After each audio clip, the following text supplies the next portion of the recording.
Like Benson, I'm a who that. I'm a who that. Long as I'm living, I'm a who that. Lose or winning, I'm a who that. Sports Coma, yeah, this is where we do that. Where we do that. Where we do that. Where we do that. Where we do that. Where we do that. Boogie like Benson, I'm a who that. I'm a who that. Sports Coma, this is where we do that. Where we do that. Welcome, welcome, welcome. Somebody please better help. Running this thing like Elf. I thank God every day I'm not a felt. Go to YouTube Live with Big Q and the guys. If you ain't ride or die, the bandwagon get flipped. Been marching in, that was way for the ring. I was yelling out your shade for the championship. Fucking on town, duck down. Falcons, pluck, get shut down. Panthers ain't much touchdown. The vision really belong to us now. So much hate on the Saints, you could probably tell. Ever since Bounty Gate hit the NFL, when things seem fishy, then you probably smell the crooked referees or Roger Goodell. Yeah, like this, and I'm a who that. Every day I'm living, I'm a who that. Lose or winning, I'm a who that. It's the Sports Coma, this is where we do that. Where we do that, where we do that, where we do that, where we do that, where we do that. Boogie like Benson, I'm a who that. It's the Sports Coma, this is where we do that. You're listening to the Sports Coma with Big Q and the guys on the PRO Media Network.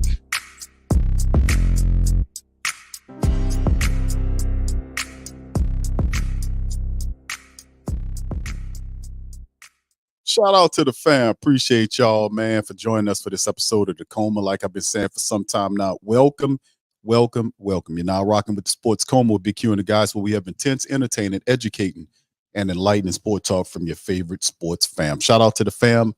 Happy Labor Day to everybody out there enjoying their 3-day weekend. And how about that? So shout out to the fam. Much love to the hardworking folks across the Who Dat Black and Gold Nation across the world, period. So big ups to you guys. Gonna get into this episode of the show. We're gonna cover a few Saints news notes, a little Saint talk on Labor Day. Everybody chilling. You know, we're gonna go over a few news notes tonight, items in this episode. We're gonna react to Dennis Allen's press conference as well that he did today. We'll react to that and cover some news on the Coma. So please feel free to hit the like button, hit the subscribe button. Feel free to share the show on your social media as well. It helps us out. Big ups to the fam. Shout out to brother Tori. Shout out to you, Dana. Shout out to you as well, Trey. Much love. Brian, much love. Big ups to everybody in the chat, in the building. What's popping, K? Good to see you in here as well. We'll try to do a boxing, Ring Kings boxing episode later on today. We'll cover the latest news, notes, and items on the world of boxing. We're going to do Ring Kings tonight on Monday night. That'll be later on, so y'all be looking out for the notification on the Ring Kings boxing channel. A lot of people like, Q, when the next Ring Kings coming? That'll be tonight, fam. So shout out to you guys. Brother Prime, shout out to you. Good to see you. God's Appointed One, shout out to you as well. OG Jerry is in the building. Good to see that, OG. Hope you're doing good, my brother. Swag, shout out to you as well. Good to see you in the building. L Dub, what's popping, baby? Good to see you. And the rest. What's up, Tasha? Shout out to Tasha in the building as well. She was chilling with us over at the Tough Tiger Talk stream we did earlier today for our Tiger family members. We recapped the awful LSU beatdown. They got dismantled by Florida State. Second straight year we lost to Florida State. This time it was awful. We recapped it on Tough Tiger Talk, man. Talked about it. Mozzie was on there co-hosting that thing with me. He's a diehard Tiger, man. You heard the passion in his voice when we were talking about it. It was a good show for those who want to check it out. All right, Nola Gaines, shout out to you. Good to see you. Boo, shout out to you, fam. Appreciate you. Gundam's in the building. Shout out to you. Much love, fam. Appreciate you. All right, thank you, Chris, for being here. He says, my first live listen with Big Q. All right, shout out to Christopher. Much love. Appreciate the support for being here. Much love to the fam. Y'all hit the like button for me. Brian, shout out to Brian saying, do you think a rookie quarterback will be a Hall of Famer one day in this league? Sir, do you think the rookie quarterback? So when you say rookie quarterback, I think you're talking about Jake Haener going from being a rookie to a Hall of Famer in the black and gold building. The Saints like Jake Haener. He has some good qualities, and he's a rookie, did rookie stuff. Before we even know what we have in Jake Haener, we're going to see Derek Carr for, if the contract plays out and he's productive, and I expect he will be, it plays out the way it is, and then he ultimately says it's time to move on. But with the Saints, they have issues releasing or holding on to people. Like and I'm gonna ask you a question, but I'm gonna answer it, like this. Remember the last contract for Drew Brees with the New Orleans Saints? We knew Drew Brees was at the very back end of his career. His arm strength had diminished greatly. He was still very accurate, but a lot of his athleticism was fleeting. So Drew was not, we could have cut off that last agreement and moved on. Now, at the time, if y'all remember, Tom Brady had loosened himself up, became a free agent, and left the New England Patriots. Tom Brady was watching the New Orleans Saints situation.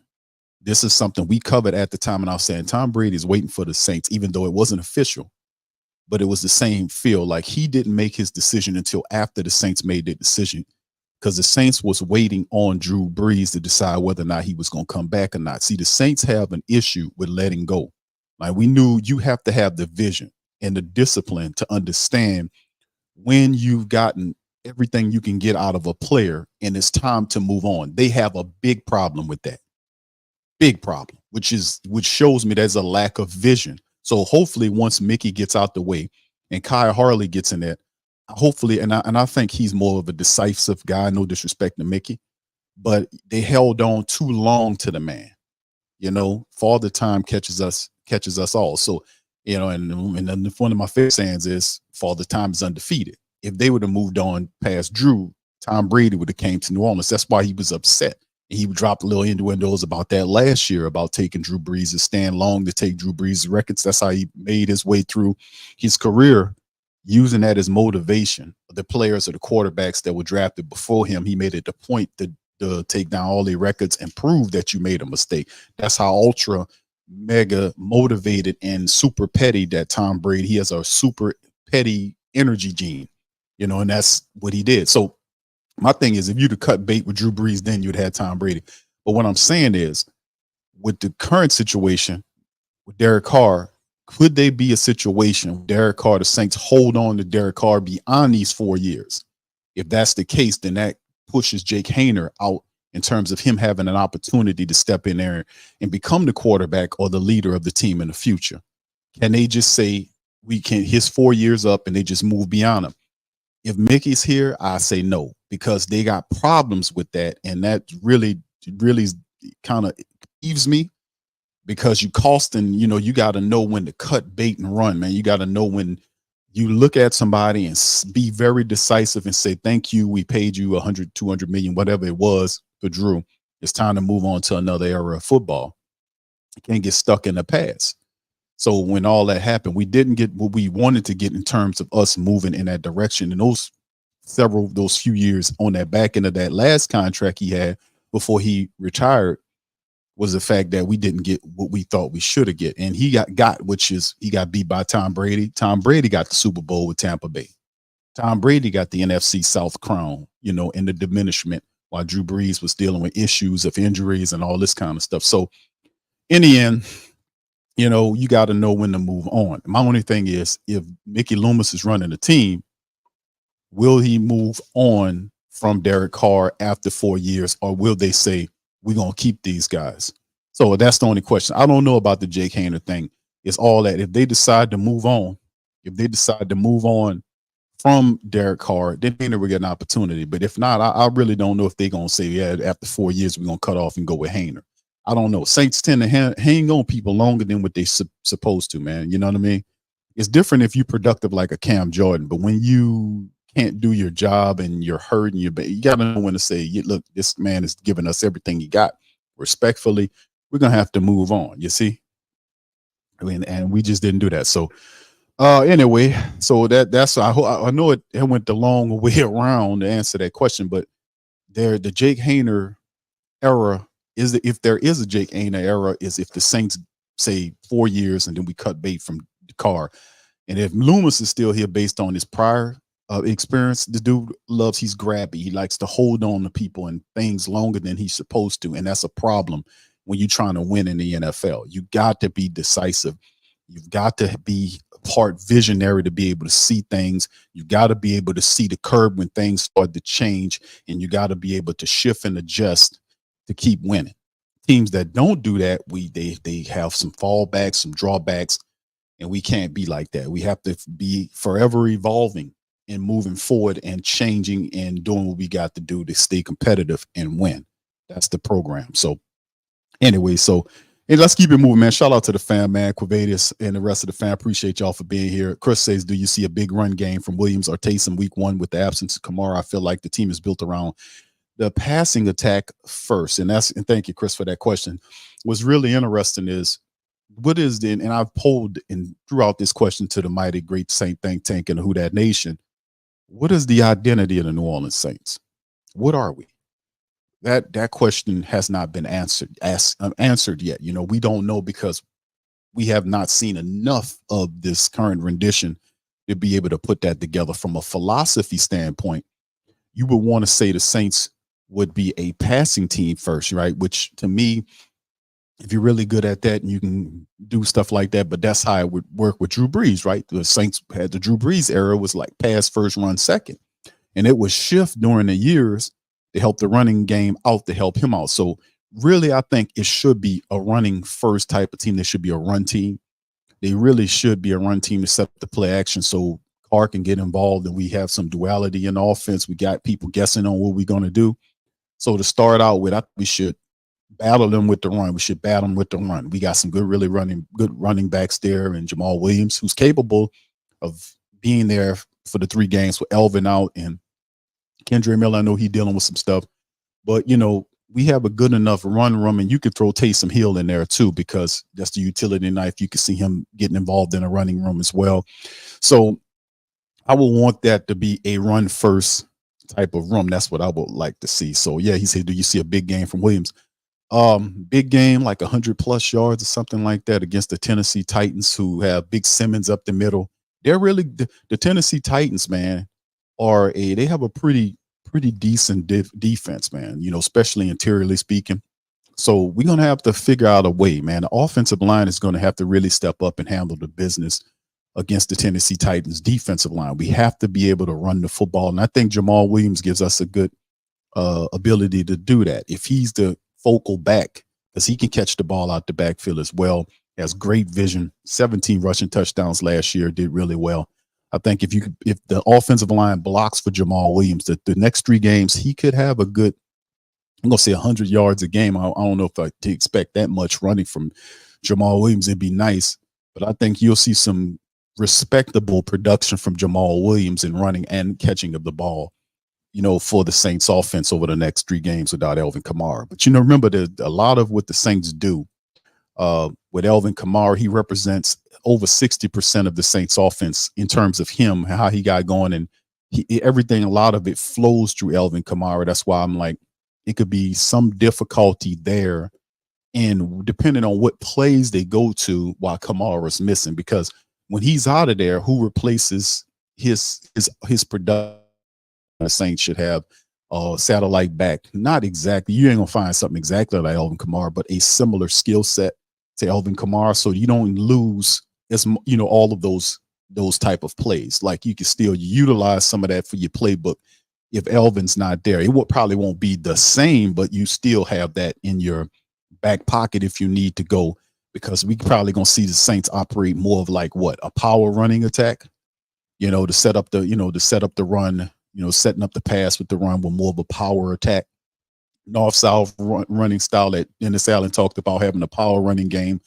A couple of years ago, the first year he came in, he won the architect. So we'll see, man. But I think it'll be respectable for Jamal Williams running here, man. So yeah, Terry, you're right. Yeah, we're gonna cover that. He's listed as a QB. Yeah, shout out to Hendricks. I think Hendricks. It was Sigler from Saints Wire pointed that out. And I went on that just to check it out and do some research, and he was right. They have Taysom Hill listed as a quarterback now. They shifted him from the tight end room to a quarterback room on the Saints depth chart listed on their site, the NewOrleansSaints.com page. So, all right. So anyway, let's get into it, man. Let's cover some of this stuff that we're going to talk about on today's stream. We're going to start it off by hitting them with the Saints News Network article by Hendricks. Shout out to them, brother Kyle T. Mosley, Bob Rose, and the fam over there. All right, so this is what he's dropping today. We got a brief look at the Saints on Monday. The biggest news to pass along with cornerback Marshawn Lattimore is being out there. Lattimore has been missing due to a knee injury, something that he tweaked doing joint practices. This is great news with the Chargers. So Lattimore was participating in positions drills, so that's a good sign in the right direction for the team shutdown cornerback. Now, Dennis Allen said Laddie Daddy was limited officially. Quote, we'll see where he's at on Wednesday, he said during his presser on Monday afternoon. Now, Wednesday, remember, that's the first day we'll get an actual injury report from Dennis Allen and the New Orleans Saints about who's on it or whatnot. We'll know, get it officially. You dig? So we'll roll that. And then, of course, Landon Young, the backup offensive lineman who's dealing with MCL, was back out there for the first time since going down in practice in the Superdome. They halted things back on August the 11th. He's an important piece of the tackle depth and also has an ability to play inside. Among those those that are not spotted included Traquan Smith, who dealing with groin surgery, so we don't expect to see Traquan Smith the first week.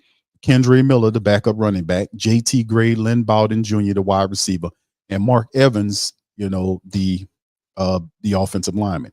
All right. Tight end Tommy Hudson was added to the practice squad. So we got another tight end there, Tommy Hudson. So that might mean Evans is waived. Officially, injury reports that start dropping on Wednesday. We should have a better idea who will be available for week one's matchup against the Tennessee Titans. We also will have a Tennessee Titan independent podcaster to come in and break down his club. We're bringing that back for the upcoming season. So we'll have that up for this upcoming week. So we'll keep a close eye on Miller as the team has Jamal Williams and Adam Prentice to handle things in the backfield for right now. Kirk Merritt has been there well, but it's interesting to see if he gets called up this week with Miller dealing with the hamstring issues. So with that being said, man, yes, we still got a few days to go before we get into the first matchup. And listen, this week's going to fly by because, we all, you got an off day for the working folks. This is a holiday. And then, of course, Tuesday, Wednesday, Thursday, and Friday, all this is going to fly by. And then we'll be into the first matchup against the Saints and the Titans, man, lickety split. So it's going to be pretty cool on a short week for the working folk. All right, so anyway, good news on the front to get Lattimore back to camp and doing his thing as well. And we're going to keep it pushing. All right, let's go to the next article right here. And that's covered by the Saints Wire. 3 Saints players are named to the ESPN's top 100 of the 2023 list. Now, New Orleans Saints named to ESPN's top 100 players of the 23 season ahead of the regular season, with each of them playing one of the most important positions, and they're all former first-round picks. They say what you want about the Saints depth chart further down. They have the top-end talent to compete with anyone. All they can do is enjoy the good health, so their vulnerabilities aren't exposed. Says, but why should they have so much reason for confidence? Cornerstone players like Chris Olave, Marshawn Lattimore, plus Ryan Ramczyk have ESPN's NFL staff regarding the team highly, even if their voters don't see a single top 50 player on the roster. So number 78 of the 100, Marshawn Lattimore is number 78 out of the 100. Lattimore, and this is the breakdown on it, Lattimore reminded everyone of his value when he had a game-clinching pick six against the Super Bowl runner-up Eagles in Week 17 after missing 10 games last season. There's no reason to believe he won't pick up right where he left off as he slides back into a starting role this year. The one thing that could hold him back is a lack of pass rush up front that's coming from Cat Terrell. Now, signature stat, Lattimore has tallied 10-plus passes defended in the 5 of the past 6 seasons, making him one of the 6 players to do that in the span of time. What they're saying is, quote, being physical, I think is a big part of my game. Everybody can run, but being physical is part of the game. Tackling, just being physical with the receivers, that separates me, according to Lattimore. Okay, his 23 projections, 70 tackles with 2 interceptions. They're giving him 2 picks for the upcoming season. What do you guys think about? I think Lattimore gets more than that. I would say at least 4 interceptions for Lattimore for 23. If he's healthy, at least 4, at least. Number 73 on the 100 list is Ryan Ramczyk. Ramczyk was an All-Pro in 2018, 2019, 2020, but hasn't made the list since knee problems limited him to 10 games in 21, Ramczyk has played in 16 games last season, but the Saints have been cautious with him, giving him plenty of veteran rest days throughout the offseason. If he stays healthy, he'll be the anchor of the Saints offensive line. That's what Cat says. Signature stat is Ramczyk allowed 1 sack in the final 7 games of 22. He led all tackles and pass block win rate in 21 with 95%. What they're saying is on the same program as I was last year, I think it says what I did last year was beneficial. My knee felt good through the year, so I think we can just stay on course. It'll be good. I feel overall pretty good, and that's good to hear from Ramczyk because we need Ramczyk to be what he was when he was making the Pro Bowls. He's making a ton of money with the New Orleans Saints, and Ramczyk needs to step up and become the Ram that we knew he was when we first brought him here, because since he got paid, he has not been worth even talking about his game. It has been not good. So we just need Ram to stay healthy and get back to his dominating ways. All right, number 63 on the chart of the 100 is Chris Olave. That's right. Olave hit the 1,000-yard receiving mark despite missing 2 games. And he did that with an uncertain quarterback situation last year. A healthy Michael Thomas could take some targets, but the addition of veteran quarterback Derek Carr could make the 2 formidable duo in Olave's second season, according to Cat. Absolutely agree with that. Signature stat.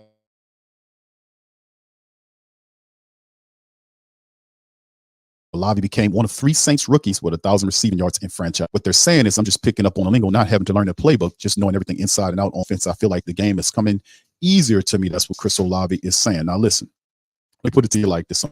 Olave is going to really be special for the Saints this upcoming year. His projections, 77 catches for over 1,100 yards and 5 touchdowns are what they're saying.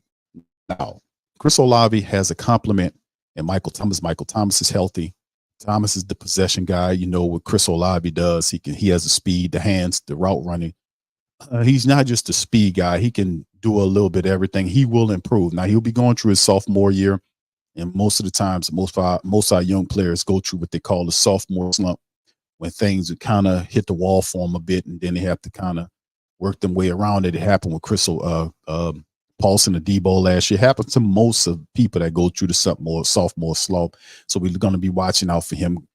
Chris Olave and Rashid Shaheed, they'll both be going through that together. So, but what makes it help or makes it work is the fact that a guy like Michael Thomas is there, and he'll take a lot of pressure off them because you can't double any one of these guys, which should make the game a lot easier for him.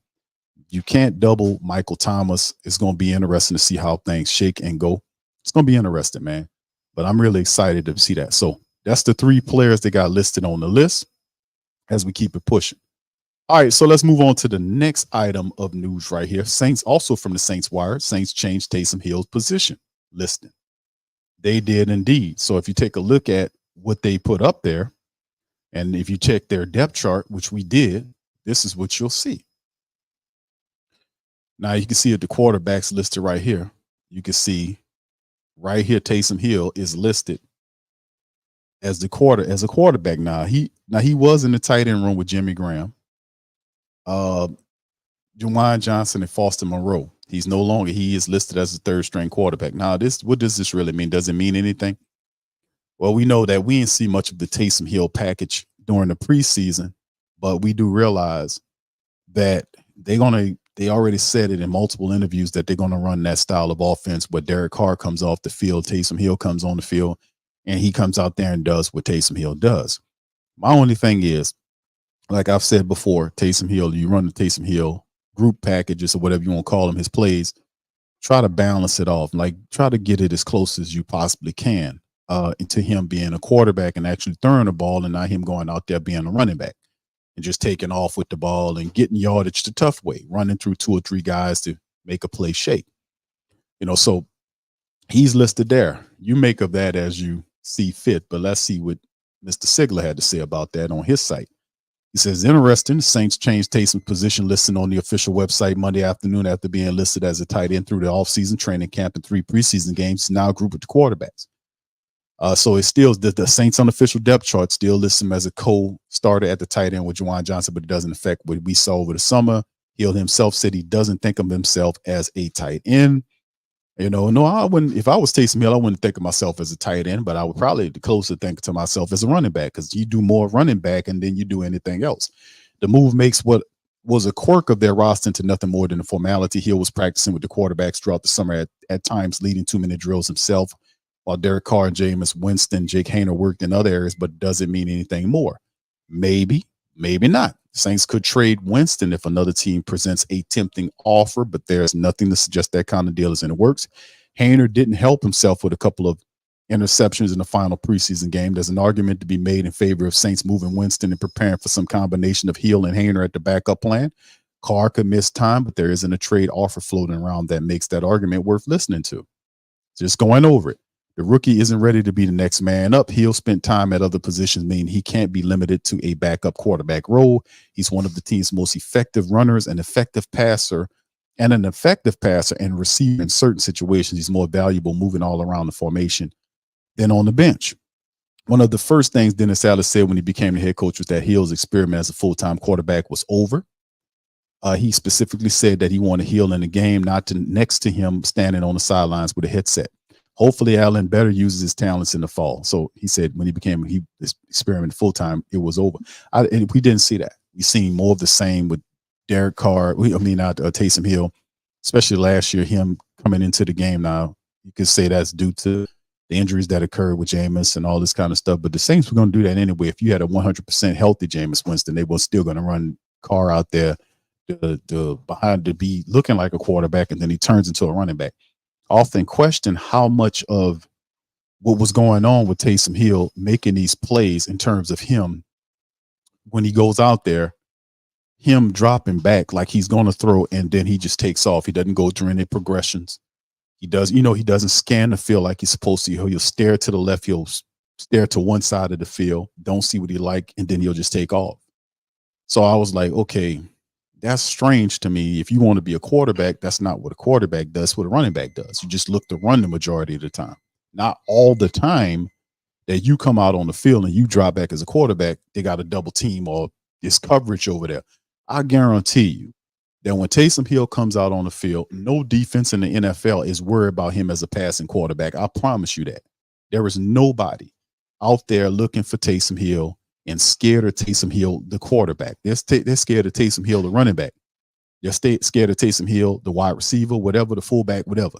They're not afraid of Taysom Hill, the quarterback. They're not. Why? Because he hadn't given them any reason to be afraid. You got to give them people a reason to back up off that line of scrimmage, to put them two safeties high. You got to give them a reason. He hasn't done enough of that. So when defenses see Taysom Hill coming to the game, you better believe they're running up to the line of scrimmage to make sure they cover any running or escape lanes to try to pin him back behind that line of scrimmage or minimize him trying to become a runner. I know it. You know it. They know it. So if he wants to be a quarterback, when he gets an opportunity to be in the game and the game is a pass, and I can't tell to differentiate most times when it's supposed to be a pass versus when it's a run, because I know they ain't putting them out there every time to say, go out there and be a running back. I don't see that all the time. I think he doesn't show the patience. I think Taysom doesn't have the clock.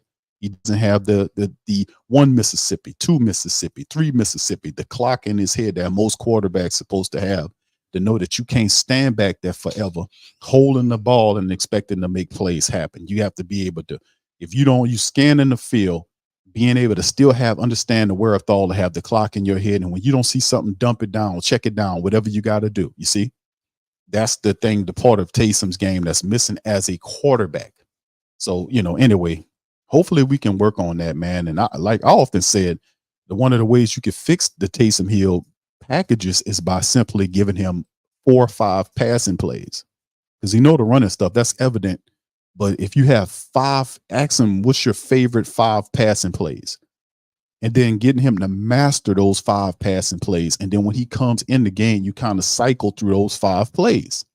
That's all you need from him. You don't need to load the entire passing book as a quarterback. That's a waste of his time, especially if he's a utility player.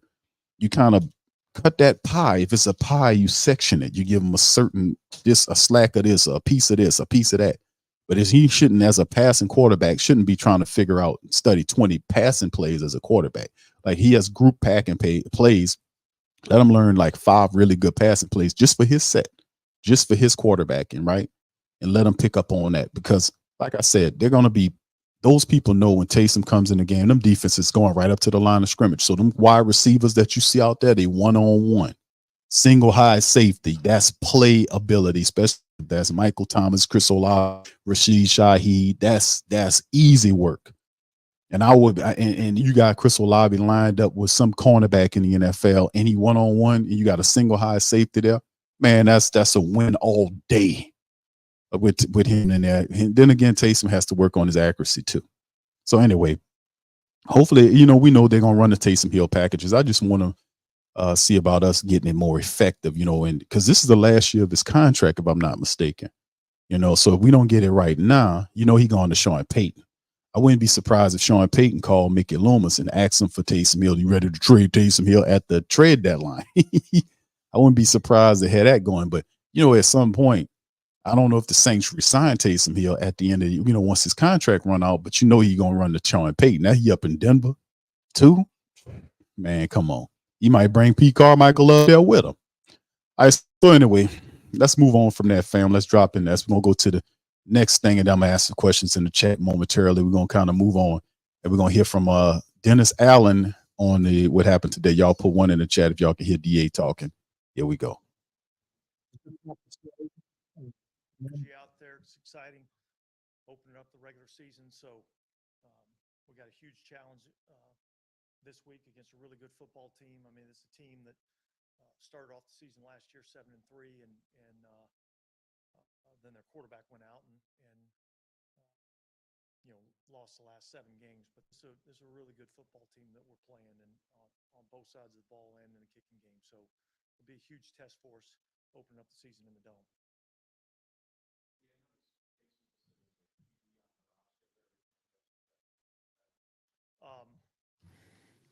Probably more of a clerical thing than anything else, but Taysom took, I think, about almost 50% of his snaps last year at the quarterback position. So I don't know that there's anything really to that other than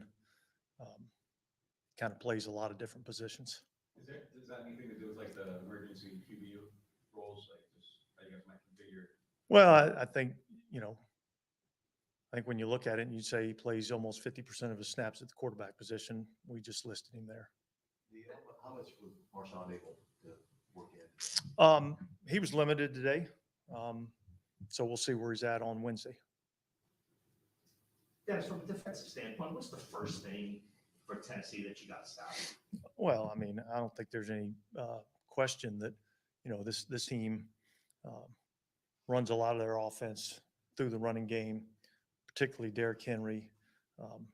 Obviously, with Tajay Spears being there now, they've got a couple of different runners that they can utilize.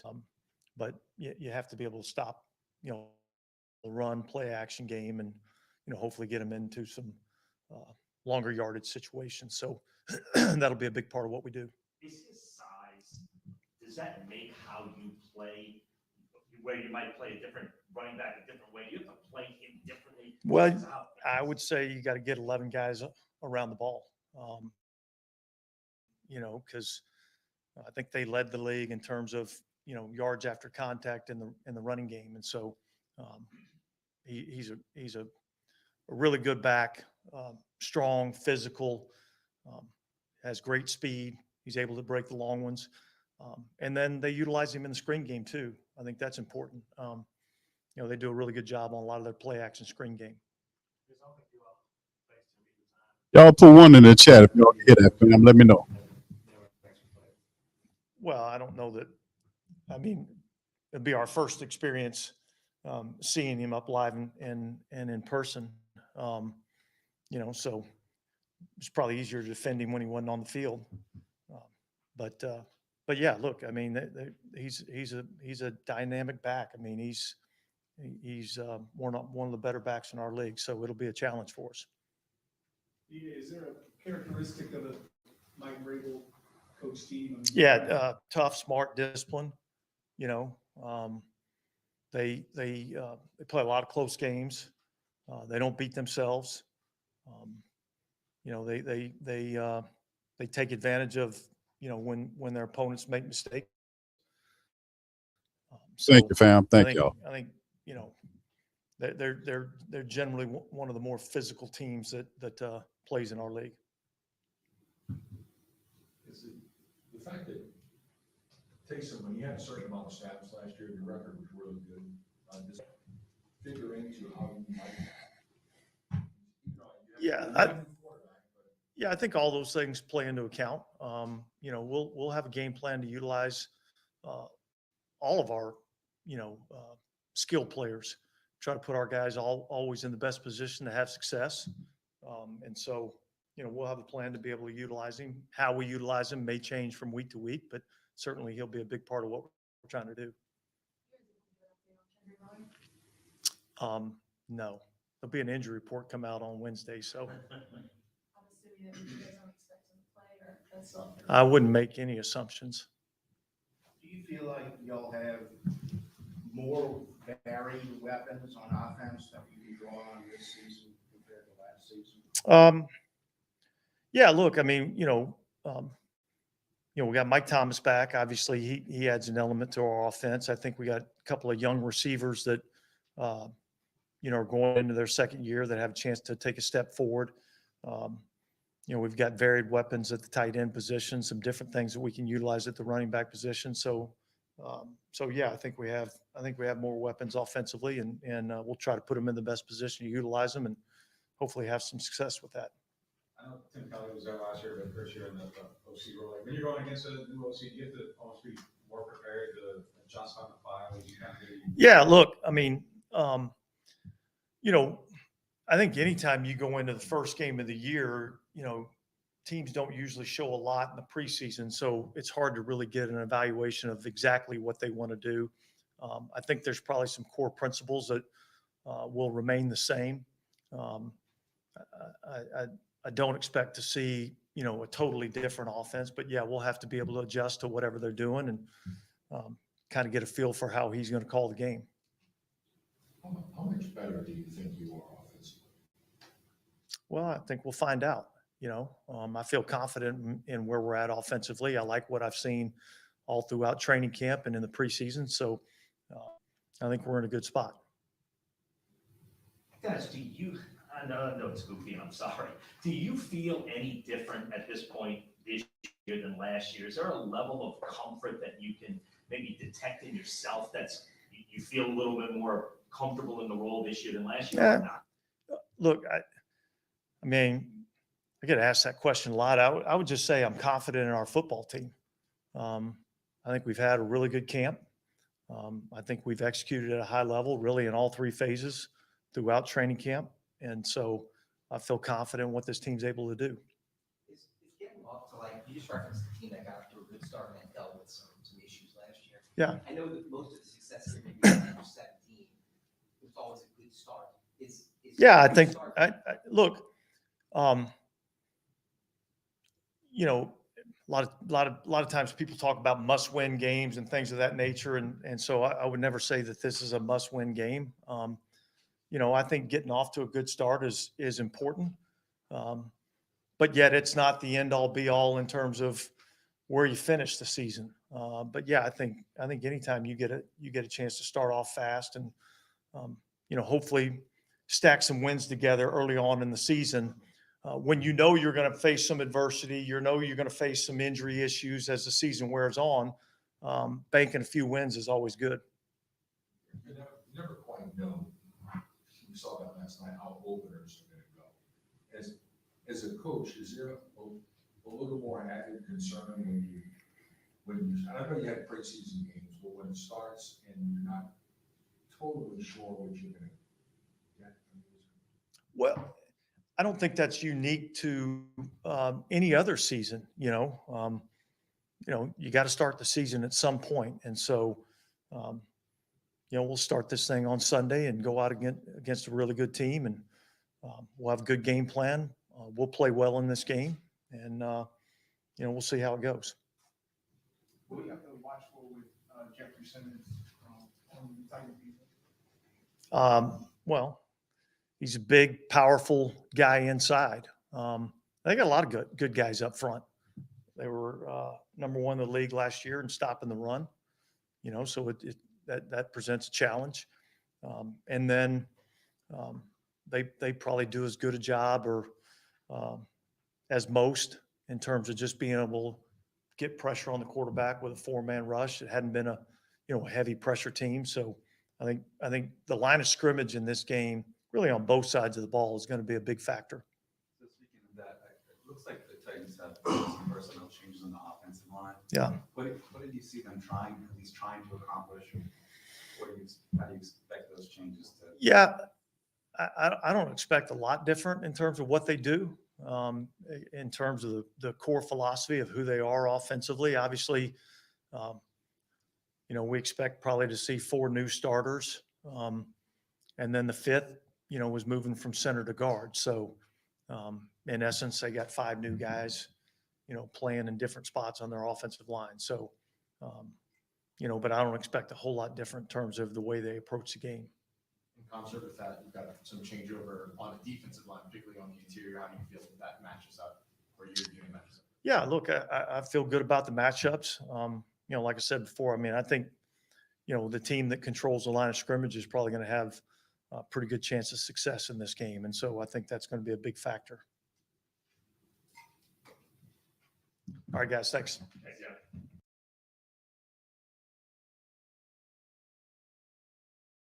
All right. That's Dennis Allen speaking, man, and talking about the matchup against the Tennessee Titans. Are the Saints ready? Are we ready, fam?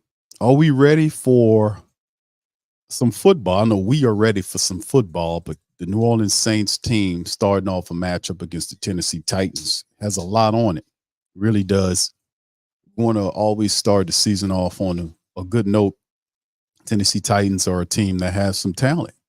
Derrick Henry, Tajay Spears, Tannehill still can get some good football play out of them. They got D-Hop over there. DeAndre Hopkins signed on with them. They have a pretty decent defense as well. And the big point about the Tennessee Titans matchup is that they hit you in a spot where we were weak last year, which is the interior defensive line. So we don't have to wait very long.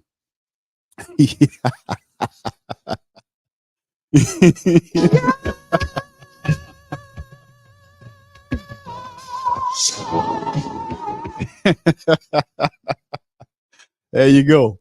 But this is the thing, man. What's interesting is that you don't have to wait too long to be able to get that done. We don't have to wait too long to see how good our interior defensive line look against this squad. Henry's going to challenge them. Tajay Spears is another thing as well. So it'll be interesting to see how it all lays. But I'm really excited about the fact that the Saints did get a Kalen Saunders, Nate Shepard, and a Brian Bresee. I really love those 3 players. I think they play very similar. All 3 of those guys are big physical guys they play with high motors. They're super aggressive. Malcolm Roach fits right on in there.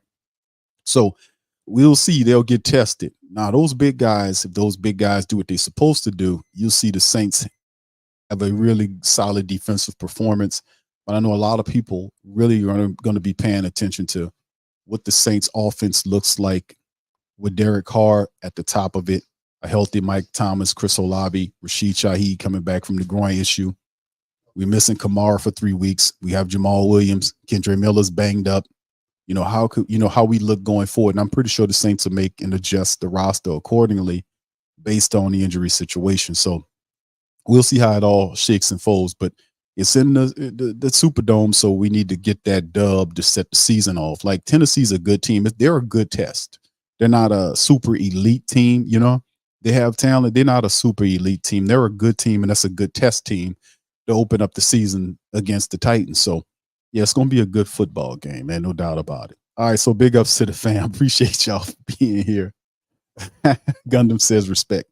All right, I just believe this team is special with a host of juggernaut. They do have some really good talent. You cannot get away from the talent of the Saints team, but I think a lot of the diehards, the skeptics of the Dennis Allen administration, want to see how he handles the talent, because we had the talent last year.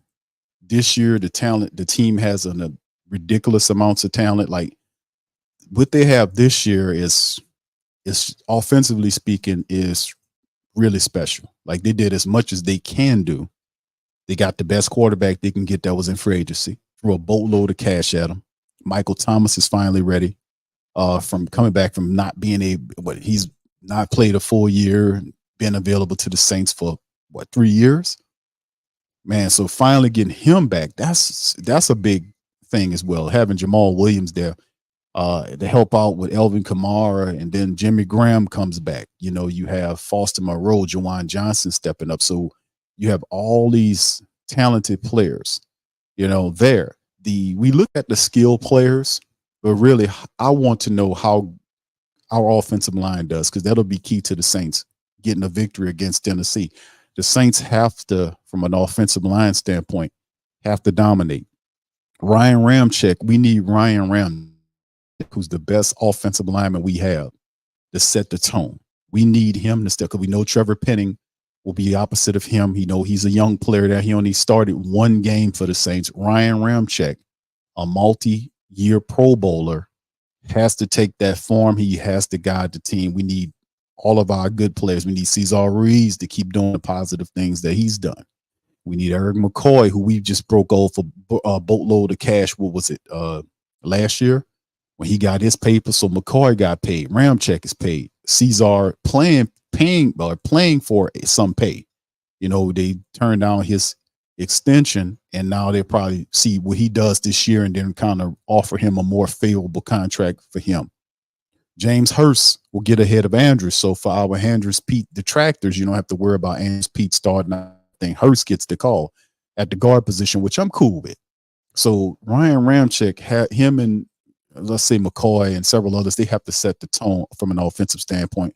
They have to open up holes for the running attack for Jamal Williams so we can get our play action game going. They have to be able to buy time for Derek Carr to be able to go through his progressions and find the proper people.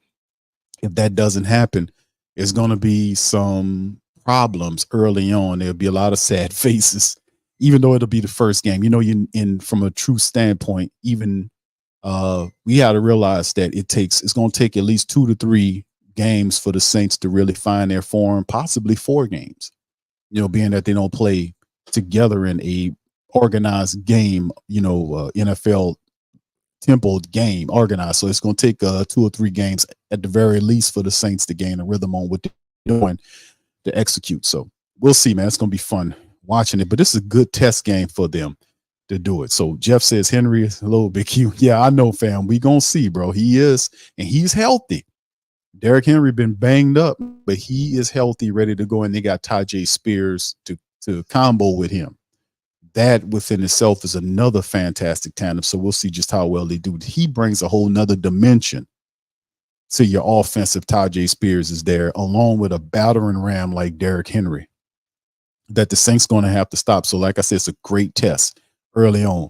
All right, brother B15 says LSU's O-line, linebackers, DBs, and receivers are much worse than years past. It's very noticeable. The DBs are, you can see that the DBs, we knew this going into it, that that unit was the question.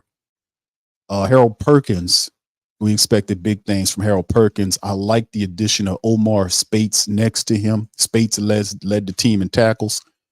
But I think the defense deteriorated because the offense kept going 3 and out. They didn't put anything together. They just kept putting the defense back out on the field in the second half.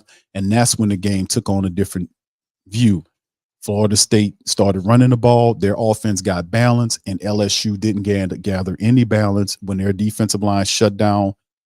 Florida State's defensive line shut down LSU from running the ball and started putting pressure on Jaden Smith. They could not switch from the little offense that they was running, whether you keep it, I keep it type of deal, and go into more of a traditional offense, or simply start to run the ball to create balance so they can shift into play action plays. They were dead water.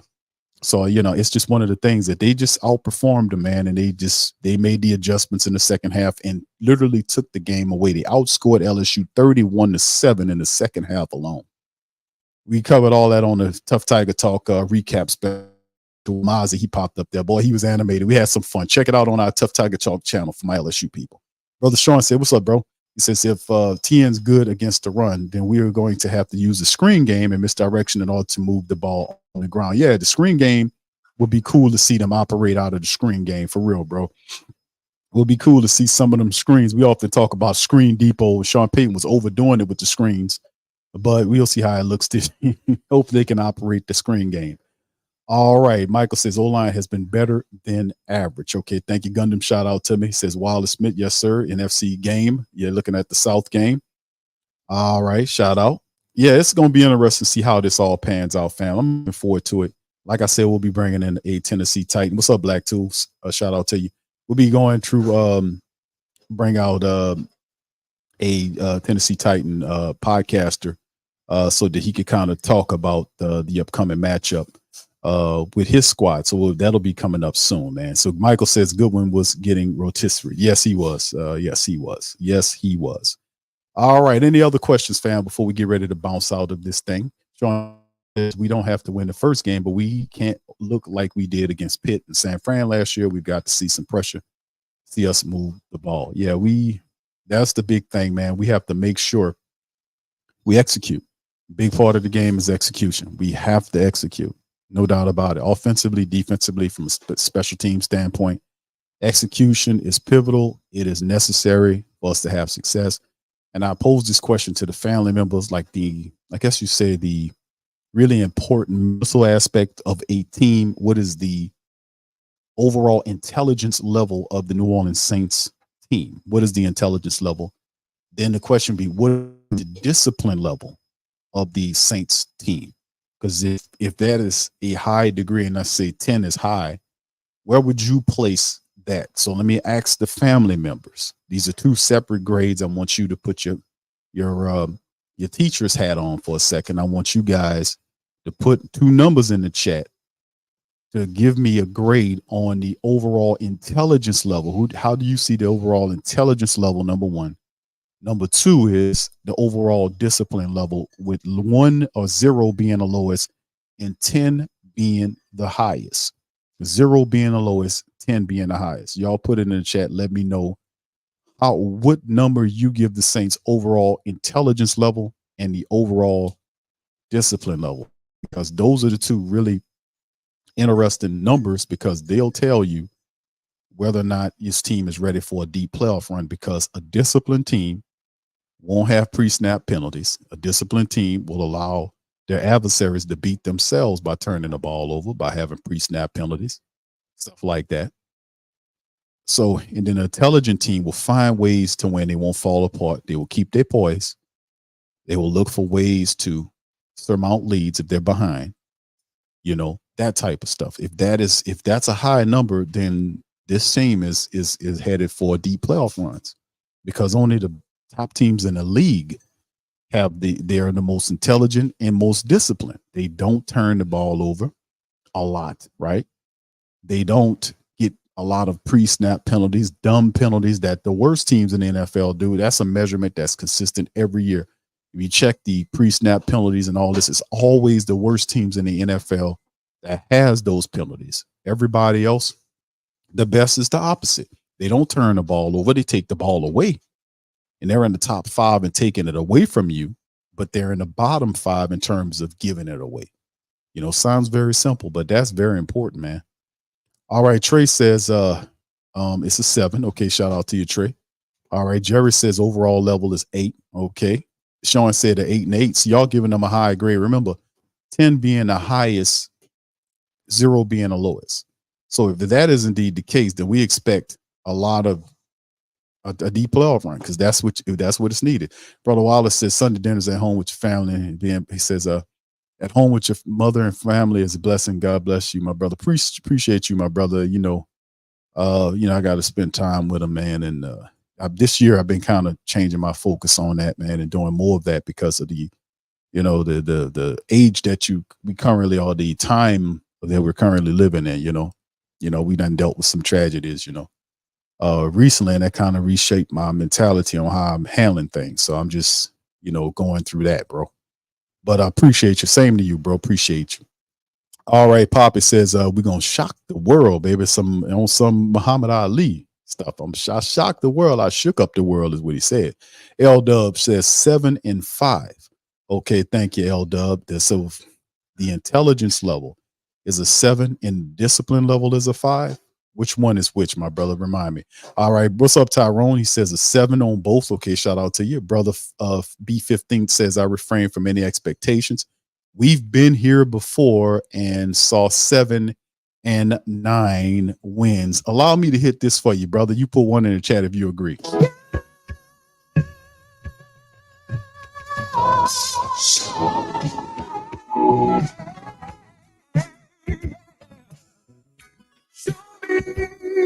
All right, so let me say it. All right, Sean said, I think the team is 8 in intelligence, but hopefully we are more disciplined than years past. All right, shout out to you. Thank you, Sean. Appreciate you, brother. All right, brother Greg says 9. All right, shout out to you. Yes, indeed, Trey. OG. L Dove says correct. Big Q, intelligence is 7 and discipline is a 5. Okay, cool. All right. Half on the discipline. So that's the big question I have, because even though people are right, don't let nobody make you feel like you don't have a right to be skeptical of Dennis Allen.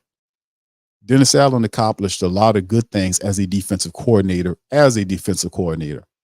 But in terms of him being a head coach, he has to prove himself, just like everybody do. Nothing is given, right? Nothing is given. You have to be able to prove it all. He hasn't won at the head coaching level, despite whatever teams he's had. He had a very good team last year, and he only gave you 7 wins, and actually went backwards because the 9 and 7 team Sean had in his last year was a good team. The 7 and 10 team we had, the Dennis Allen's first year, was actually a better team than that team. And we went backwards. And I think a lot of that was due, people say injuries, that was a part of it, but there was a lot of bad decision making by the head coach. He made a lot of bad decisions. I think that's what spurred him to kind of get a lot of these other guys involved, like go out and get a Joe Woods, go out and get these other assistant coaches and bring them here to help him. And the reporter asked a very good question about, do you feel more comfortable in your role as a head coach with all these other guys? And he says he gets asked that question a lot because your body language is different, bro. That's why people are asking you that. Whether you might not be cognizant or aware of it, your body language shows that you're more comfortable in your role as a head coach because you are among friends in the assistant role, in terms of having the coaches that he has helped in the NFL bring to light. Like Joe Woods was a fired man. Joe Woods is a good dude, but he was fired. Cleveland fired Joe Woods. He was on the unemployed coach. Dennis Allen gave him a job. Marcus Robinson the same way. These are guys that had lost their jobs, and Dennis Allen gave them work. So they're very grateful for that. And he has those guys around him. So of course you would be more, comfortable around people, who you picked to bring on, So my thing is, I don't think Dennis Allen, his experience, who knows how he learns. I think Dennis Allen as a head coach has a certain kind of way of doing things, but you can hear in when you're talking, he does a lot of talking, but you can hear it when he starts to talk about things, whether he learned something from what he did last year or not. And oftentimes when you listen to him enough, you kind of see that some of the things that you would want him to have learned as a head coach, you're not sure if he picked that up. So all we can pretty much do is Dennis Allen one of these kind of people that is, you can't teach a old dog new tricks. He ain't a new coach. He's a older coach. He's a coordinator that's a head coach, and he's done this before. So he's one of these older coaches in the NFL. Is it a situation where you can't teach a old dog new tricks? But can this old dog get around older or same age dogs and take their advice on roles and matters when it matters? You see? So we'll see how it all goes, man. It's an interesting dynamic, and we'll have to be able to figure it out, man. It's just absorbing it, right? Kevin says 10 across the board. Thank you, bro. Black Preacher Man, shout out to you, fam. Says Q, I said it again, this team discipline level depends on the head coach. It's why he is there. Thank you, bro. Appreciate the commentary. As always, Brother Wallace says a 10 and a 10, and they're going to the bowl. All right. Thank you. Gregory said this year is going to be different. Trey says it definitely, you know what, Greg, it definitely has that feel, right? If you pay attention to the energy, and I pick that up. I pay attention to body language. I listen to what these people say. That's how I know what I got a feel for it, and like I talk about word on the street, and I know some people drop game and, tell me stuff, but a lot of it is instincts. You reading their body language, because that's a whole nother way of communication. You can read them, you can hear them, and then I listen to them so much so that I know how they operate, how they think. I know how things go. And some reporters, they just see black and white, but if you can feel and see and how people operate, then you can go beyond the words. You can go beyond the typing on the, or whatever. You can go beyond it. You can read the situation. There's a human element to it that goes beyond what you put on what you type in or whatever. You see? And that's how I've been doing this for years, is I read the room. I read the room. I'm not right all the time, but the majority of the damn time I am. I mean, there's room for, like I said, I ain't perfect all the time, but I know, man, I be knowing, man, I be hitting on that stuff, because people are people. And once people are people, they come with a pattern. Once you figure out the pattern, because most of these older people, they don't change. It's a pattern to their behavior. And once you identify the pattern, then you figure them out to a great degree of how they operate. Every now and again, they'll throw a curveball in there, but for the majority of the time, you can be able to read them like a book. I'm just being honest with you. For people who in the psychology, they know what I'm talking about. If you pay attention, they'll give you the game. All right. So anyway, Trey says, as a head coach, DA has never had a winning season ever, and I bet our organization gave him $100 million. I don't know how much they pay him. They refuse to tell us that that's still they have not relinquished his contract, his details. People say it's a 4-year deal, and they estimated that, but there is nobody out there right now that can tell you exactly how much the man is. We can only guesstimate. They can't tell you how much he is. They're saying it's a 4-year deal, and they're not sharing it. And if it was sensible, why hold it? Because it's probably more than what he deserves in terms of him being where he is in his record. And I think that's why they held that back, because they didn't want to get that criticism. And they've had that history of doing that before, where they hold back information or they'll disappear from you because they know you upset. They know you upset because they listen to you. They listen to me. They know, because if you don't listen to you or me, then they don't have the pulse of the street, which you need the pulse of the street so you can make money with that team. You can't post up there and not know what people, how they feel about it. You asking for big trouble in. If you do that, you got to always keep your ear to the street. While they pretending like they're not listening to you, they listening to you. That's the game. I'm giving you the game. They pretend like they're not listening to you while they listen to you. That's the game. That's how they do it. They got to keep a certain look. It's all about optics. But like I told you before, you dominate and run it all. All of them, they all listen to you. The players, all of them listen to you. They listen to these shows. They come in with fake accounts and they listen to these shows. I'm telling you what time it is. They listen to these shows. They listen to you. So anyway, let's keep it going. I'm giving some game here. But DA seems a little different this year since he has his own team. Yeah, his staff he's definitely competent, man. I'm looking forward to. I really want to see the man succeed because he's the leader of our team. I want to see him succeed. But stubbornness is not the way. Ego is not the way. You're not going to win nothing but a unemployment ticket if you operate with ego and all that bull crap. You can't have an ego. If you have ego in the team, it'll destroy the team and drive the team, a Super Bowl team, into the ground. Ego is disastrous. It's the same way when you putting teams together. It's the same way in relationships, period. If you operating with an unchecked ego, you are going to destroy yourself and your family and everybody around you. You're going to bottom out, baby. So I'm just saying, you got to operate with a more positive energy, and that's the team dynamic. The team is all about, it's not about you. You're a part of a whole.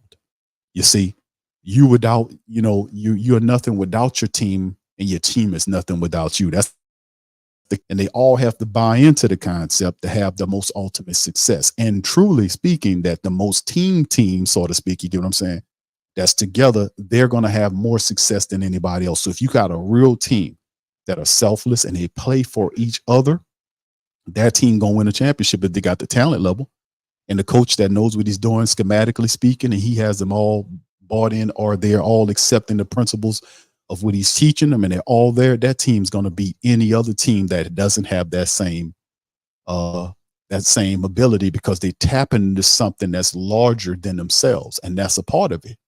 That's a part. I'm telling you, they got you. Listen, read a couple of them books from John Wooden. Wooden got UCLA Hall of Fame coach, Krzyzewski. All of them got books written where they talk about winning and getting people to buy into winning and all this. It's winning is a whole science. It's psychological.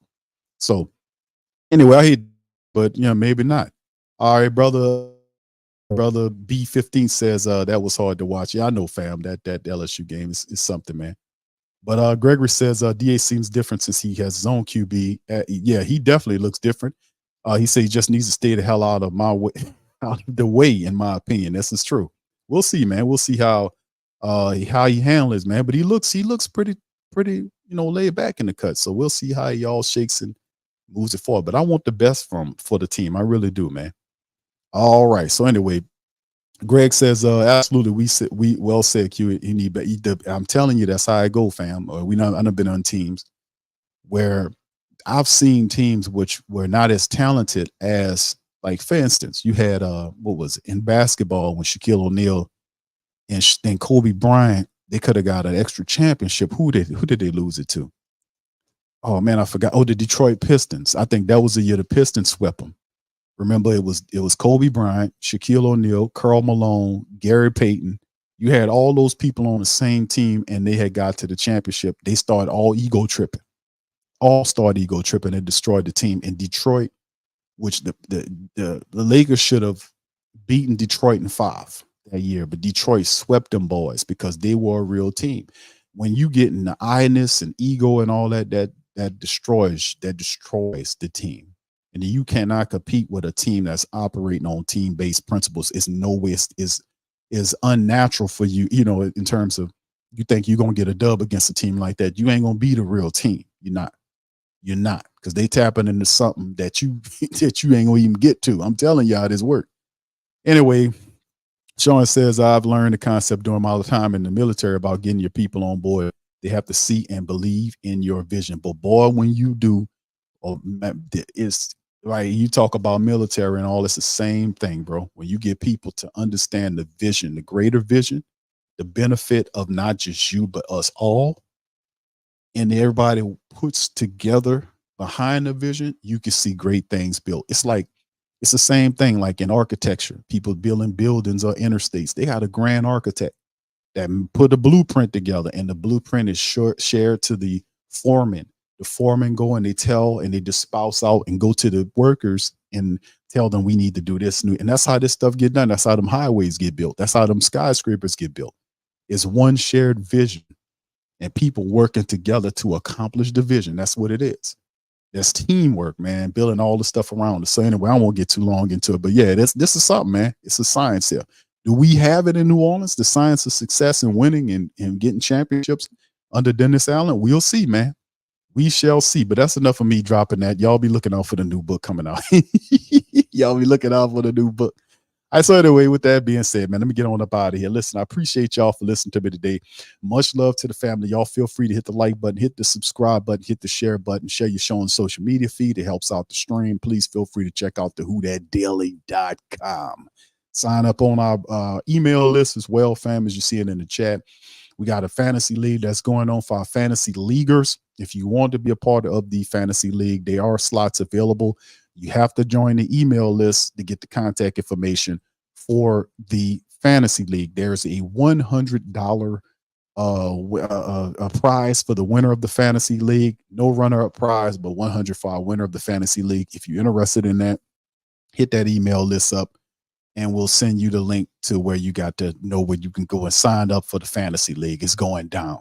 So with that being said, man, I'm getting ready to get on there. And I appreciate everybody. Much love to you guys. Y'all continue to have a fantastic Labor Day weekend.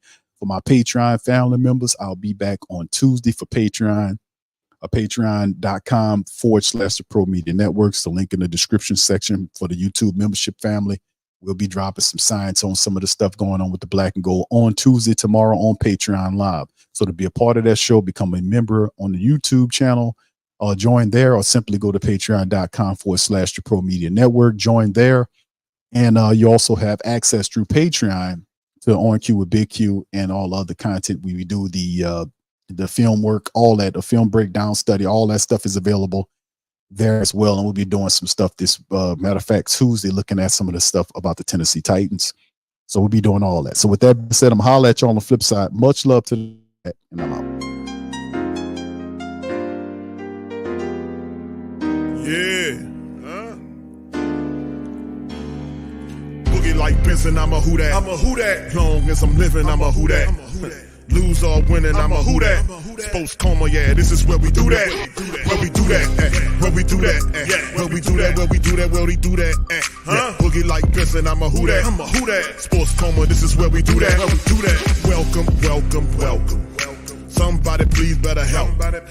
Running this thing like Elf. I thank God every day I'm not a felt.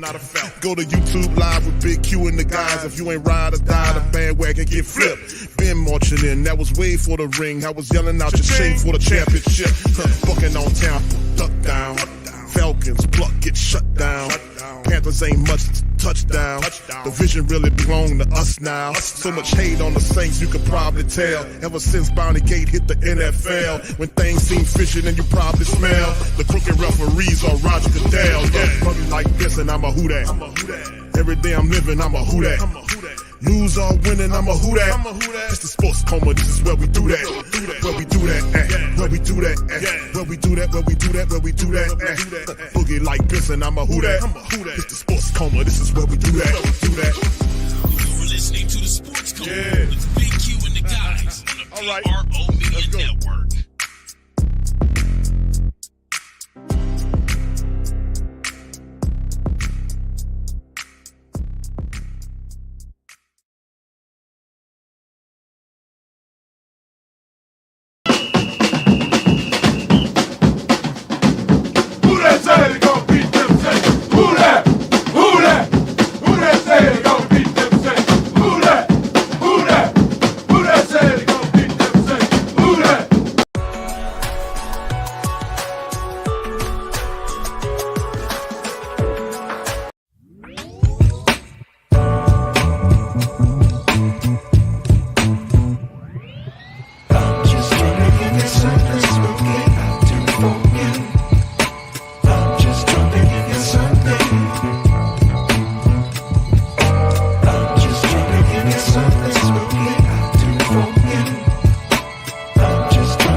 Platform store where you can go and buy all the latest merch to support the platform. Available at the Pro Shops, we have dozens of hundreds of products available for you and your family. Unisex tees for men and women, hoodies and sweatshirts, tank tops, kids and baby items, long sleeve tees, mugs, pillows, wall art, bath bedding, face masks, phone cases, stickers, bags, fanny packs, socks, hats, and many other items. Please feel free to check out the Pro Shops. The link is in the description section below. TheWhoThatDaily.com. That's right, TheWhoThatDaily.com. Your one-stop shop for everything New Orleans Saints, New Orleans Pelicans, LSU Tigers, even the top flight boxing news. So if you're a Who That and you're looking for a place to stay up on your team, TheWhoThatDaily.com is your site. TheWhoThatDaily.com for the sport Who That in all of us.